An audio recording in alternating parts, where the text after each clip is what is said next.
ఏపీలో కూటమి సర్కార్ ప్రారంభించిన ఉచిత బస్సు పథకానికి మహిళల నుంచి అనూహ్య స్పందన లభిస్తుంది. సూపర్ 6 హామీలను చంద్రబాబు ప్రభుత్వం సమర్థవంతంగా అమలు చేస్తుండటంతో వైసీపీలోని భయం మొదలైంది. మొన్నటి వరకు ఉచిత బస్సు పథకం ఎప్పుడు అంటూ నానాయాగి చేసిన వైసీపీ నేతలు ఇప్పుడు టెన్షన్ పడుతున్నారు. ఫ్రీ బస్ స్కీమ్ సక్సెస్ అయితే తమను ప్రజలు అసలు పట్టించుకోరనే ఆందోళనలో వాళ్ళు ఉన్నారు. దీంతో ఉచిత బస్సు పథకం పైన ఫేక్ ప్రచారం మొదలుపెట్టేశారు. కర్ణాటక, తెలంగాణలో జరిగిన వీడియోలను సోషల్ మీడియాలో పోస్ట్ చేస్తూ రాక్షసానందం పొందుతున్నారు.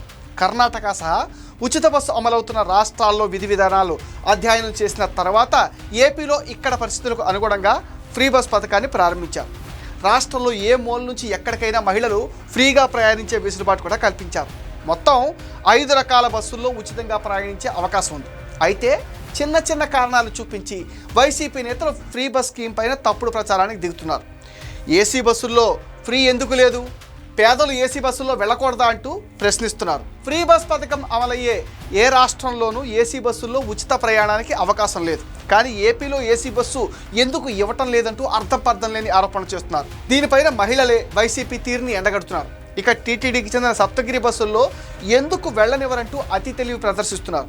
అయితే ఈ బస్సులు టీటీడీ ఆధీనంలో నడుస్తాయి. ఈ విషయం తెలిసి కూడా ఉద్దేశపూర్వకంగానే వైసీపీ తప్పుడు ప్రచారం చేస్తుంది.